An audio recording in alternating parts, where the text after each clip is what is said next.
7월 한 달 동안 저희가 요나서 말씀을 함께 살펴보고자 합니다. 요나서는 성경의 어떤 책보다도 참 재미있습니다. 짧은 48구절밖에 되지 않는 짧은 책이지만 그렇지만 여러 흥미있는 사건들이 긴박감 있게 전개되어서 한번 읽기 시작하면 4장을 한 번에 다 읽을 수 있는 빠져드는 그런 책이죠. 그러나 요나서는 재미만을 추구하지 않습니다. 그 재미를 넘어서 우리에게 가져다 주시는 아주 중요한 메시지가 있습니다. 너무나 그 메시지가 중요하기 때문에 이런 흥미있는 구성과 내용을 통해서 기록해 주신 것이죠. 요나서의 중심 메시지는 모든 민족을 사랑하시는 하나님의 마음, 어떠한 민족, 어떠한 사람이라도 결코 버리기를 원치 않으시는 그 아버지의 마음을 우리에게 전해줍니다. 이와 동시에 그런 하나님 아버지의 마음을 품지 못하는, 자신과 자신의 민족을 넘어서지 못하는 그런 인간의 좁은 마음을 또한 보여줍니다.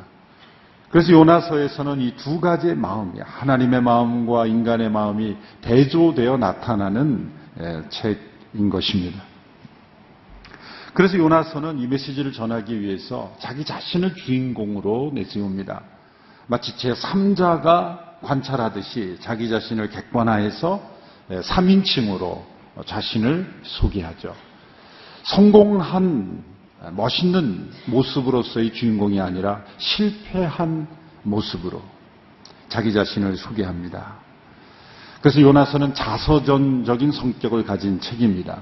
예언서로 구분되지만 실상은 예언은 단 한 구절밖에 되지 않죠. 40이 지나면 이 니느웨에 하나님의 심판이 임할 것이라는 그 예언 외에는 전부 요나 자신의 고백, 하나님과의 그 관계 속에서 이루어지는 그런 내용으로 다 기록되어 있습니다. 어떤 의미에서 그래서 요나서는 참회록과 같습니다. 하나님의 마음을 품지 못하는 한 선지자의 연약한 사람의 참회록과 같다라고 말할 수가 있습니다. 이 요나라는 이름은 비둘기라는 뜻입니다. 본문 1절에 보면 그를 이렇게 소개하죠. 아미떼의 아들 요나. 아미떼, 그의 아버지 아미떼라는 이름은 뜻은 나의 진리라는 뜻입니다. 진리, 진실. 요나는 비둘기. 그러니까 진리의 아들, 비둘기다. 그런 아름답고 멋진 그런 이름을 가진 사람입니다. 그의 출생지는 갈릴리 호수로부터 향한 23km부터 떨어진 가드헤벨이라고 하는 지역, 그러니까 넓은 의미의 이 갈릴리 지역 출신이라고 말할 수가 있습니다. 예수님의 제자들처럼 이 요나도 갈릴리 출신입니다. 그는 북왕국 이스라엘 시대에 여로보암 2세라는 왕의 시대에 활동했던 예언자입니다. 이미 여러 번 하나님께서 그를 부르셔서 예언하는데 그를 사용했습니다. 주로 그를 통해 예언한 것은 이 여로보암 2세가 영토를 확장한다는 것. 그 당시에 이 북쪽을 지배했던 시리아, 아람이라고 나오죠. 아람 민족들과 싸워서 승리함으로써 이제 솔로몬 시대의 영토를 회복한다라는 메시지를 하나님께로부터 받아서 이미 여러 번 사역했던 예언자였습니다. 그에게 어느 날 하나님께서 전하라고 주신 그 메시지가 전해집니다.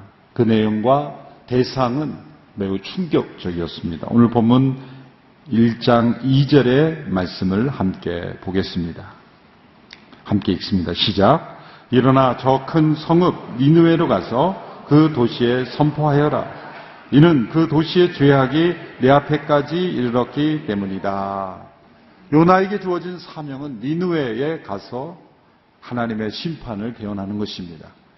니느웨는 두 가지로 소개되고 있습니다. 첫 번째는 큰 성읍이다. 니느웨는 당시 아시리아의 가장 중요한 도시, 메소포타미아 지역에서 가장 오래되고 큰 도시에 속했습니다.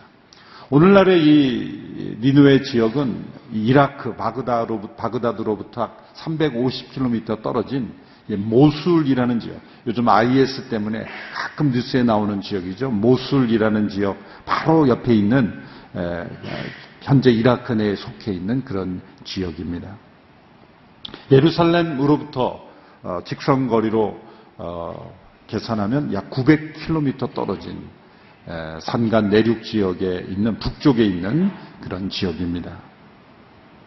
하나님께서는 이렇게 멀리 떨어져 있는 그런 이방 도시까지도 하나님의 사역자를 보내서 그들도 구원받기를 원하시는 하나님이십니다. 둘째로 이 도시는 하나님 앞에서 악독이 가득한 도시다라고 말합니다.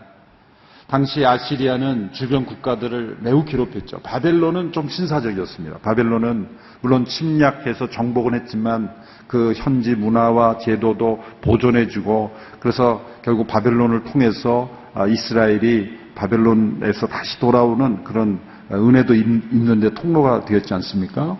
그러나 아시리아는 정반대로 매우 잔혹하고 악독한 그러한 나라였고, 그 중심이 바로 니느웨였습니다. 그 당시 니느웨의 별명은 동방의 망난이다. 얼마나 주변 국가를 괴롭혔으면 동방의 망난이라는 별명이 붙여졌겠습니까?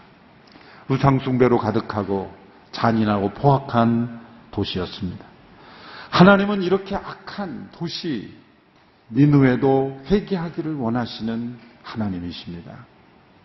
그들에게도 미리 경고해서 최후의 기회를 주시는 하나님. 그 사랑의 깊이와 넓이와 높이를 어찌 우리가 다 측량할 수 있겠습니까? 그래서 하나님께서 요나를 보내서 최후의 경고를 하시는 겁니다. 이런 하나님의 말씀을 받은 요나의 반응은 무엇이었습니까? 3절의 말씀에 나와 있습니다. 같이 읽겠습니다. 시작. 그러나 요나는 여호와께로부터 도망쳐 나와 다시스로 향했습니다. 그는 요바로 내려가서 그곳에서 다시스행 배를 발견했습니다. 그는 백삿을 내고 여호와를 피하기 위해 배를 타고 다시스로 행했습니다. 그러나 요나는, 이 요나서에 나오는 그러나가 바로 요나의 별명입니다. 미스터 그러나, 미스터 덧. 요나는 그러나 순종하지 않았습니다. 하나님은 니느웨로 가라고 하셨는데 요나는 다시스로 가는 배를 탔습니다.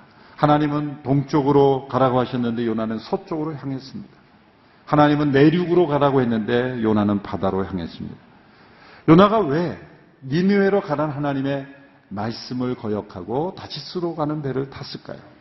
몇 가지 이유를 우리가 상상해 볼 수 있습니다. 그가 여로보암 2세 때 주로 예언한 내용은 주로 성공이었습니다. 성공적인 예언을 한다는 건 참 기분이 좋죠. 당신이 승리할 것이다. 잘 될 것이다. 듣는 사람이나 받는 사람이나 아멘입니다. 얼마나 좋겠습니까? 어쩌면 그가 여로보암 2세 때 많은 사람들로부터 대접도 받고 또 사랑도 받았을지 몰라요. 예레미야는 심판을 예언하다가 갇히고 구덩이에 갇히고 머리 뜯기고 매 맞고 막 그랬잖아요. 기분 나쁘다 이거죠. 사람들은 실패를 듣기보다는 성공을 듣기 더 원하기 때문이죠. 그러니까 이게 성공만을 예언하다가 갑자기 심판을 예언하라느니 그 메시지가 마음에 들지 않았을 수도 있었을지 모르겠습니다. 또한 두 번째로 이 니느웨 사람들이 얼마나 악합니까? 포악합니까? 그러니 두려웠을 수도 있죠. 그 위험한 사람들에게 가서 내가 심판을 전한다고 하니 위험해서 꺼려 하는 마음이 생길 수도 있었을 겁니다. 또 셋째로 생각해 볼 수 있는 가능성은 나 혼자 그 큰 도시에 간다 그래 사람들이 변화되겠느냐. 그 완악한 사람들이 나 혼자 가서 전한다고 해도 과연 그 사람들이 변화되겠느냐라는 어떤 의구심 때문에 가지 않으려 했을 수도 있습니다. 이런 여러 가지 많은 가능성들이 있을 수 있지만 놀랍게도 요나의 불순종의 이유는 이러한 이유들이 아니었습니다. 오히려 정반대로 그에게는 두려움이 없었습니다. 그는 위험 때문에 가려 하지 않는 것이 아닙니다. 또 자신이 전하는 메시지가 마음에 들지 않아서도 아닙니다.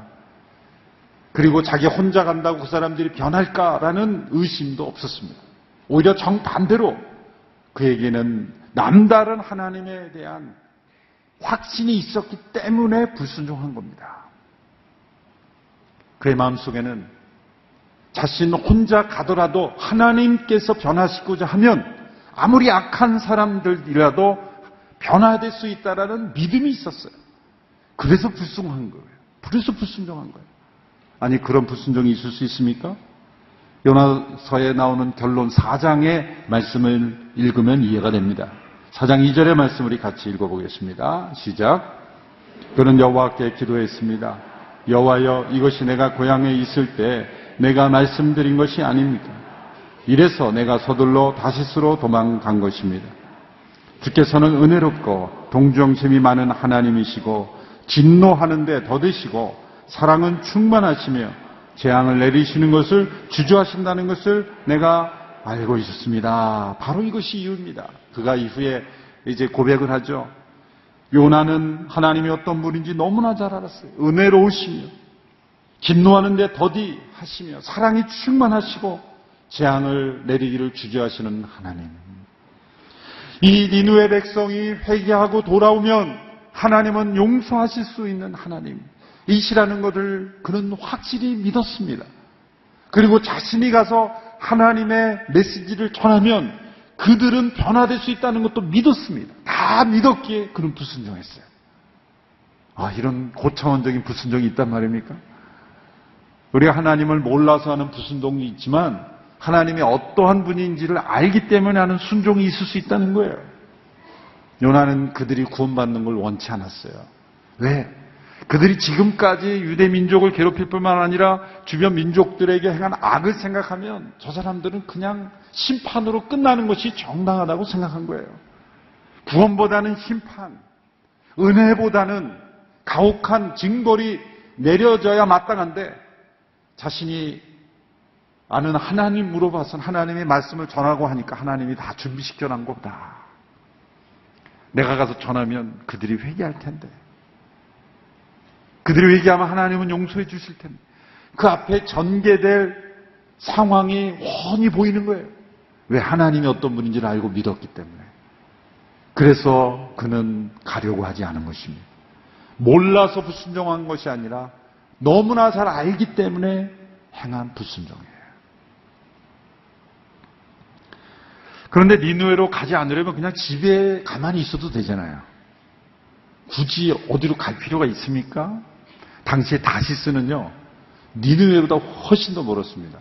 니느웨는 900km를 북쪽으로 해서 이 내륙 산간 지역으로 올라가는 곳이 니느웨였지만 이 다시스는 배를 타고 지금의 스페인 남부 지역, 그러니까 직선거리로 해도 3,000km 정도예요. 거의 3배 이상 먼 지역으로, 그것도 배를 타고. 그러니까 오늘날에도 시간이 오래 걸리지만 그 당시에는 사실 이 사도 바울도 로마까지 가는데 있어서 막 풍랑을 만나고 때로 위험한 시기에는 배를 멈춰야 되고 그러니까 길게는 한 1년 정도도 걸릴 수 있는 거예요. 배싹도 아주 비쌌을 거예요.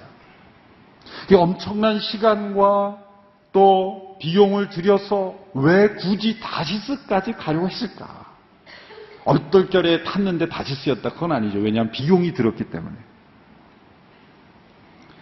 이건 잠깐 어디 다녀오는 게 아닙니다. 하루 코스로 다녀오는 게 아니에요. 그는 완전히 그냥 고향을 떠나고 싶었던 거예요. 왜? 가지 않으려면 그냥 집에 가만히 있으면서 안 가겠습니다. 그러면 될 걸. 왜 다시스까지 가는 여행을 시도했을까? 이것은 유태인 주석가들은 당시 유대인들에게 가지고 있었던 어떤 통념, 어떤 신념과 관련이 있다고 해석합니다. 그러니까 이스라엘 땅을 벗어난다는 것은 곧 그 당시 유대인들에게 하나님의 통치 영역으로부터 벗어난다는 생각 때문이었다는 거예요. 주로 하나님께서 임재하시고 하나님의 역사하시는 그 땅을 벗어나면 이방 땅 멀리 가면 어쩌면 하나님께서 포기하시고 하나님의 통치력을 벗어난다라는 통념이 있다는 거예요. 우리 믿음이 약할 때는 예배당에 나오면 하나님 만나고 예배당 밖에는 하나님 없다 그렇게 생각할 수도 있잖아요. 앞쪽 가까이 나오면 하나님 가까이 나오고 저 뒤쪽에 있으면 하나님 멀리 있고, 어릴 때는 그런 공간 속에 하나님을 연결하잖아요. 그래서 요나는 다시스까지 멀리 떠남으로써 하나님으로부터 도망하고자 했던 거예요. 하나님의 임재를 벗어나고 싶었던 거예요.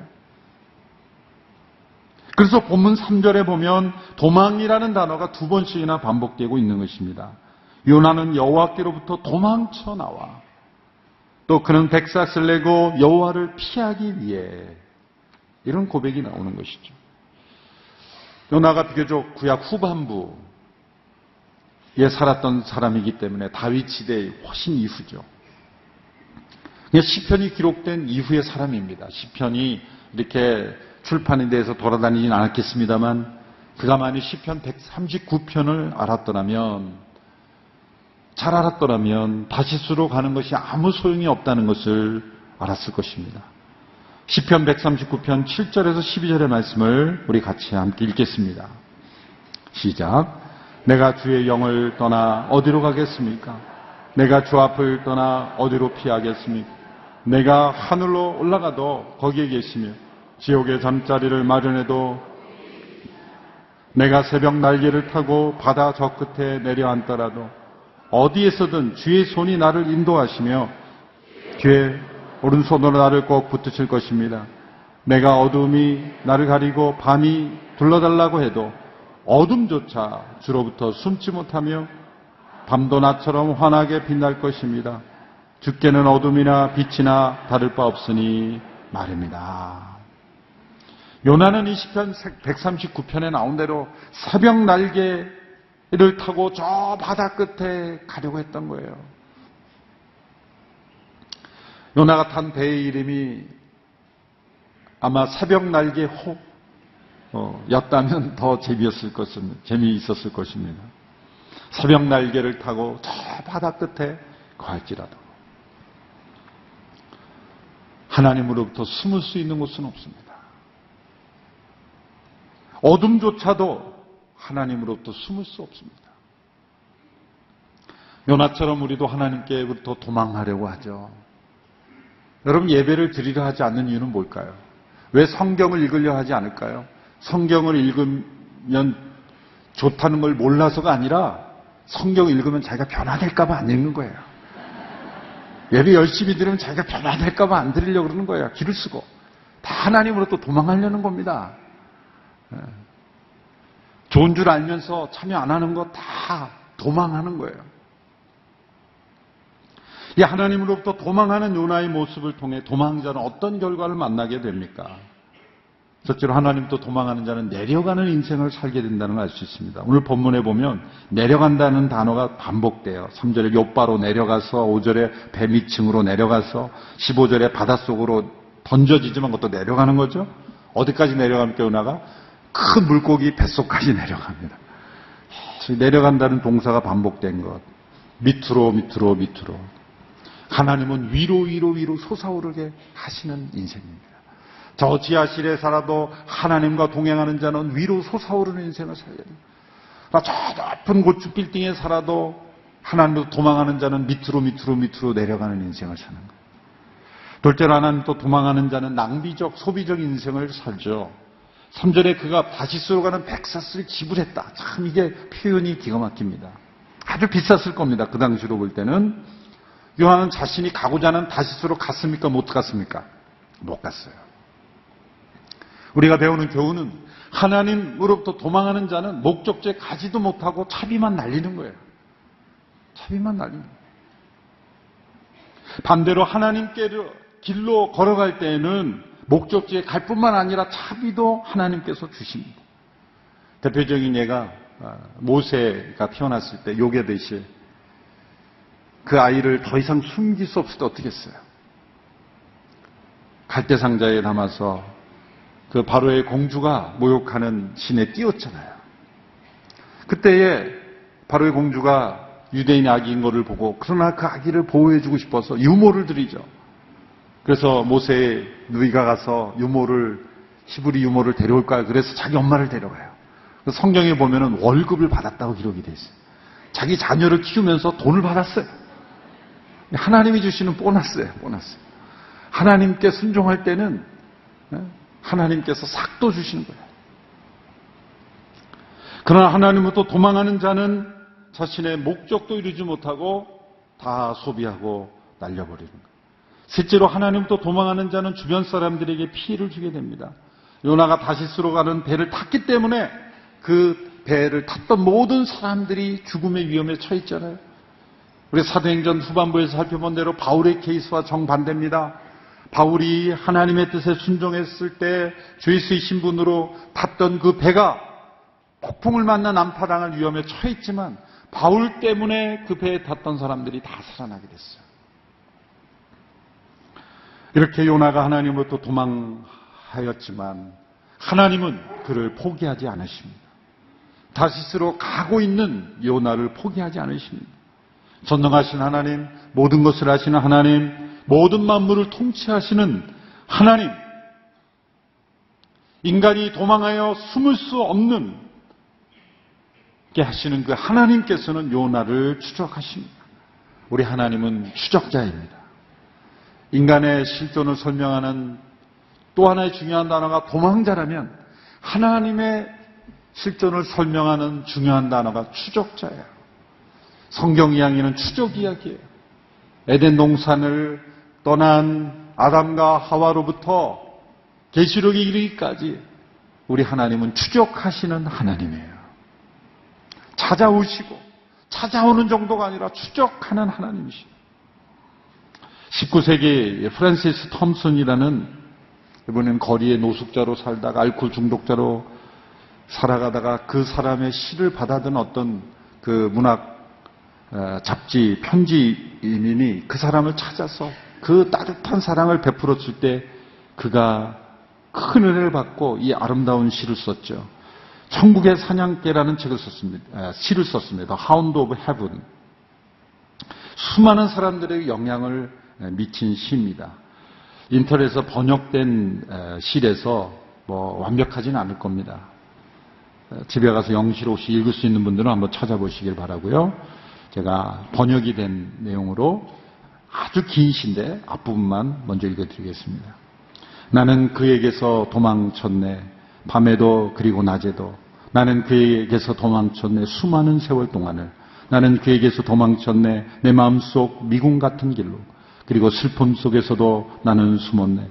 겉으로는 연이 웃으면서도 희망의 부풀어 오르다가도 두려움의 골짜기 거대한 울음 속으로 곤두박질 쳐 버렸네. 나를 따라오는 추적해오는 그 힘찬 발소리로부터 그러나 서두르지 않고 흐트러지지 않는 걸음걸이 일부러 속도를 내며 장엄한 긴박함으로 두드린다. 그리고 한 목소리가 두드린다. 발소리보다 더 긴박하게 나를 배반한 너를 모든 것들이 배반한다. 하나님으로부터 도망한 자를 추적하시는 그 하나님의 발걸음은 서두르지 않으나 긴박하게 그리고 말씀하시는 내가 나를 배반했기에 모든 것이 너를 배반한 것이다. 혹시 세상의 모든 것이 여러분을 배반한 것처럼 느껴지십니까? 혹시 생각해 보십시오. 하나님을 배반하지는 않았는지. 하나님은 요나를 추적하셨어요. 첫째로 폭풍을 보내서 추적하셨어요. 왜 폭풍이십니까? 폭풍이 아니고는 바다 한가운데 있는 요나를 어떻게 찾아가겠어요? 하나님께서는 우리가 불순종할 때 바로 막지 않으십니다. 우리가 슬그머니 순종하듯이 하나님도 처음엔 부드럽게 시작하십니다. 그러나 결국은 폭풍을 보내십니다. 처음부터 모든 것을 막지는 않으십니다.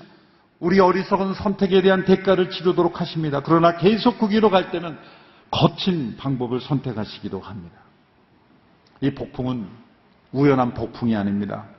자연 만물을 통치하시는 하나님께서 일으키시는 폭풍입니다. 바다에서 노련한 선원들도 두려워할 수밖에 없는 왜 자신들이 경험해보지 못한 폭풍이기 때문이죠. 그런데 이 폭풍으로 배를 완전히 부수시지 않으셨습니다. 오늘 본문에 보면 거의 부서지게 하셨다. 여러분 이 거의라는 단어에 은혜가 있는 거예요. 완전히 부서지지 않고 거의 부서지게 하시는 은혜. 둘째로 선원들을 통해 이 잠자고 있는 요나를 깨우십니다.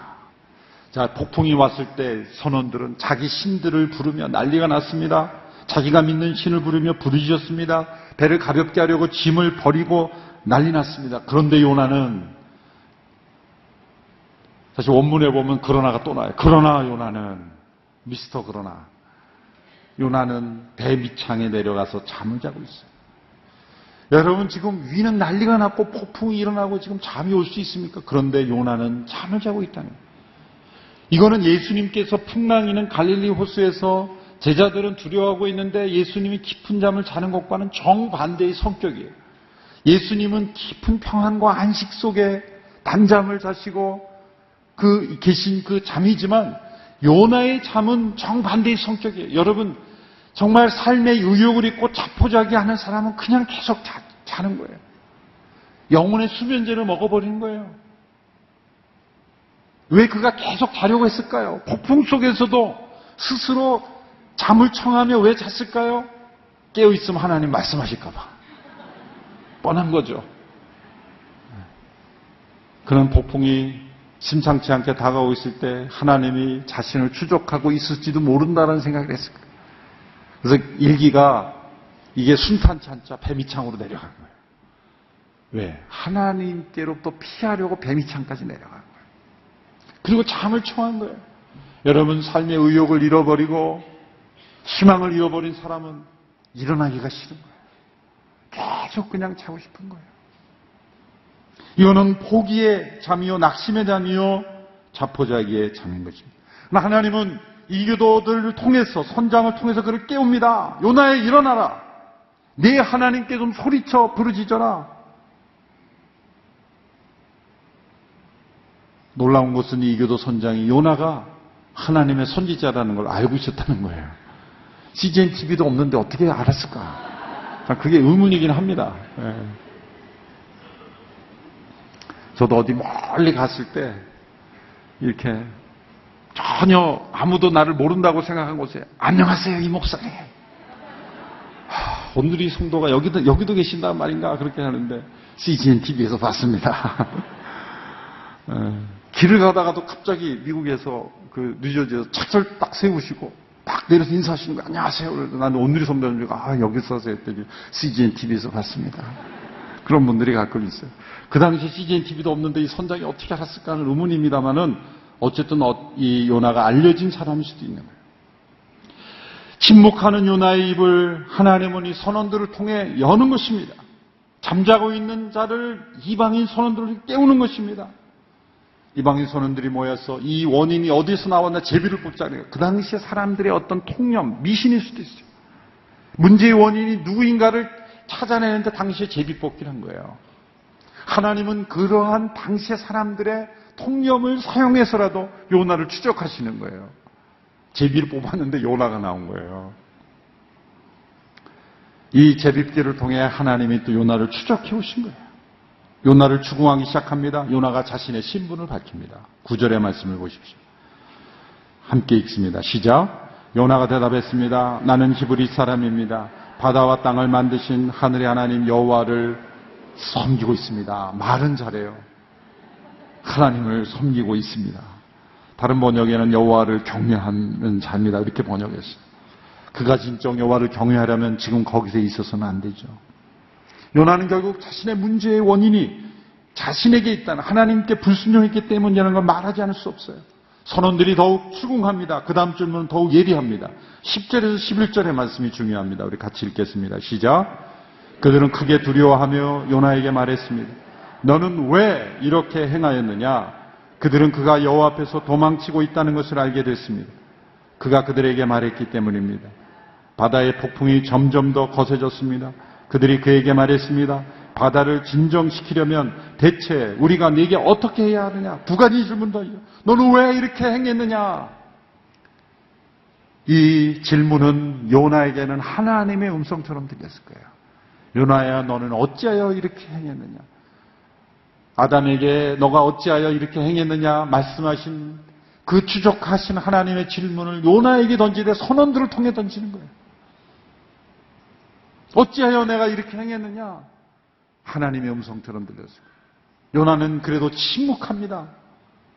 두 번째 질문이에요. 우리가 너에게 어떻게 해야 하겠느냐? 요나는 그래도 정답을 말하지 않았어요. 제가 회개해야 합니다. 그게 정답인데 침묵했어요. 오히려 요나는 더 극단적인 대책을 내렸습니다. 나를 들어 바다에 던지시오. 그럼 바다가 잔잔해질 겁니다. 여러분, 그의 말은 영웅적이고 희생적인 말처럼 보이지만 회개 대신에 죽음을 택하고 있는 거예요. 내가 죽어버리면 끝나는 거 아닌가? 하나님의 뜻이 아니었죠. 요나의 고집도 완고했습니다. 여러분, 인간의 자존심이 이렇게 강한 것입니다. 하나님 앞에서도 자존심을 꺾지 않습니다. 죽을지언정 회개는 못하겠다는 거예요. 죽어도 하나님의 뜻은 받아들일 수 없다는 거예요. 대개는 그런 분들이 죽음 앞에 서면 다 돌이키긴 해요. 이제 2장에서 요나도 보면 죽어도 받아들이지 못하겠다고 하는데 막상 죽음 앞에 서면 다 받아들입니다. 회복의 길을 택하는 대신 죽음의 길을 택합니다. 그러나 선원들은 요나의 선택을 받지 않았어요. 왜? 요나를 또 잘못하면 하나님이 더 진노하실까 봐 두려웠어요. 그러나 폭풍이 점점 더 거제져서 결국 그들은 요나의 제안을 받아들일 수밖에 없어요. 그래서 그들은 함께 모여 기도했어요. 요나를 던지기 전에. 14절의 말씀을 보십시오. 우리 같이 읽겠습니다. 시작. 그러자 그들이 여호와께 부르짖었습니다. 여호와여, 제발 이 사람의 목숨 때문에 저희가 죽게 하지 마십시오.